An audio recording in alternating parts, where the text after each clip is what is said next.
Ever heard of the Hanging Gardens of Babylon? They're one of the 7 wonders of the ancient world, famous for being a green paradise in the middle of a desert. Imagine terraces stacked high like a mountain, filled with exotic trees, colorful flowers, and waterfalls cascading down the sides. It sounds incredible, right?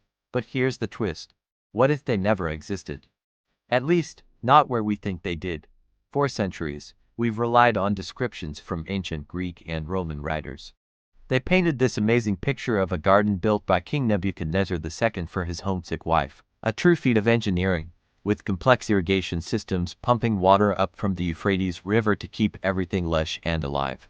The problem? There's zero proof. Archaeologists have dug all around the supposed site of Babylon, and they've found palaces, walls, and temples, but not a single trace of a massive terrace garden. Even stranger, Babylonian records themselves, and they wrote down everything, never mention it.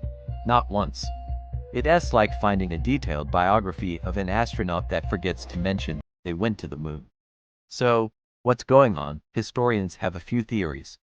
Some, like the authors of 7 Wonders of the Ancient World, suggest the stories were just that, stories. Maybe exaggerated tales passed down over generations, growing more spectacular with each telling. It could have been a beautiful, symbolic myth about bringing life to the desert, not a literal place. Another idea is that we might be looking in the wrong city altogether. This is where it gets really interesting.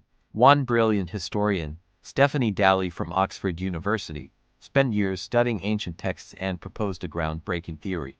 She argues the Hanging Gardens weren't in Babylon at all. They were actually built 300 miles north, in the city of Nineveh. And they weren't built by King Nebuchadnezzar, but by the Assyrian king Sennacherib. Dalley found ancient Assyrian inscriptions that describe a palace with an astonishing garden, a wonder for all peoples. It had terraces, exotic plants, and an advanced water screw system, matching the descriptions of the Hanging Gardens almost perfectly.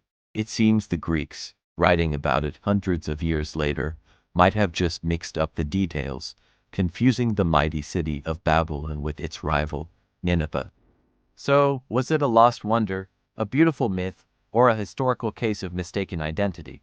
We have ancient writers describing it, but no Babylonian records or archaeology to back it up. And now, strong evidence points to a completely different city and king. The mystery of the Hanging Gardens is less about a lost location and more about entangling centuries of historical telephone. Maybe the wonder wasn't lost, maybe it was never in Babylon at all. Thanks for watching. And if you love unraveling ancient mysteries, be sure to subscribe for more.